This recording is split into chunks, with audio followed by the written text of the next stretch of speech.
Fresh off his trip to France to mark 80 years since the D-Day invasion, President Biden has made his way back across the Atlantic Ocean. He landed in Italy just a short time ago for the G7 summit.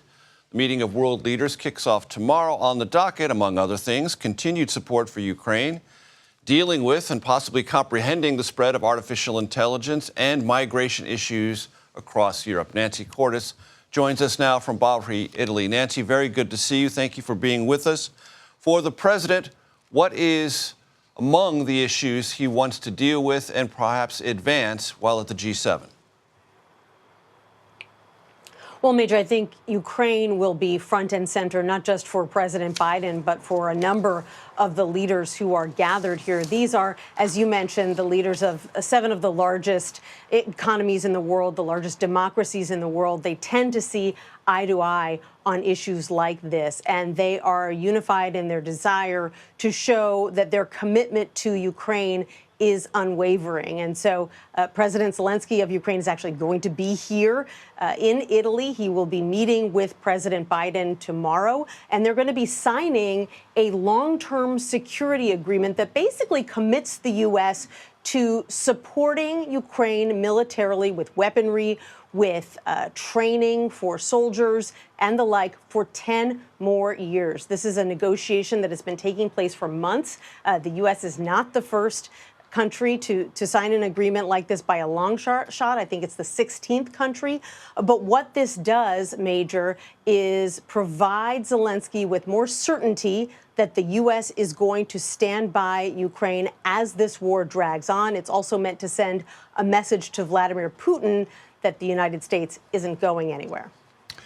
To what degree, Nancy, will the ongoing battle between Israel and Hamas factor into the G7 deliberations, or is that something that the president, though he has people working on that issue, would like to keep largely out of the conversation if possible? It's certain to come up, especially because the negotiations between Hamas and Israel are at such a delicate stage. But the challenge with the Israel issue in particular is that while these G7 countries are united on many things, Israel is not one of them. So the U.S., for example, has pledged its support to Israel. Spain feels very differently.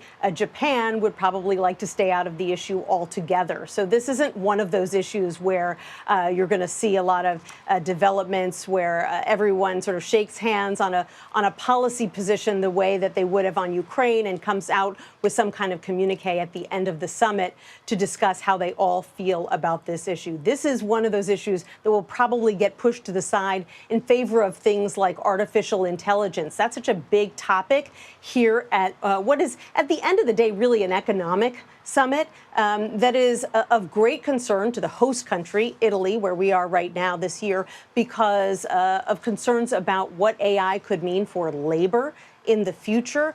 Could it make workers obsolete? In fact, the president of Italy feels so strongly about this issue that she invited the Pope to attend the G7 summit and meet with world leaders as well. So we'll see the Pope here talking to the president, talking to various prime ministers over the next couple of days, because this is an issue that he has said he wants to lead on as well.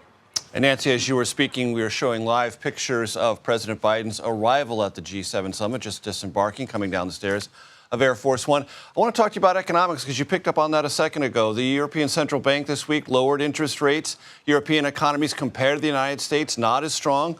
Will there be any sort of reflections, public or private, from the president about the comparative advantages the U.S. economy currently enjoys against its European rivals? Not pressing it too hard, but letting people know America's doing comparatively better.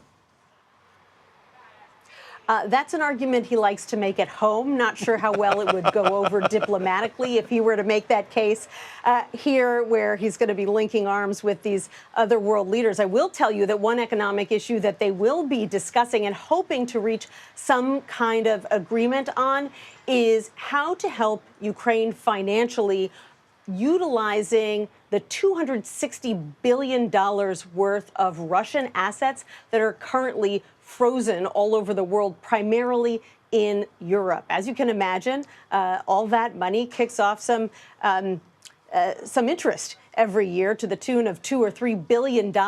And all of these leaders have been working for quite some time to figure out a way that that money could be used to help Ukraine expand its own manufacturing sector, its own weapons sector, so that it could build more of its own weapons instead of relying on other countries. They want to infuse Ukraine with $50 billion or so this year, and they're trying to figure out how to do that, how to work through all the logistics of that. So that'll be a big topic of conversation here as well over the next couple of days. A very key point, Nancy Cordes. Thank you for bringing that up. We appreciate it very, very much.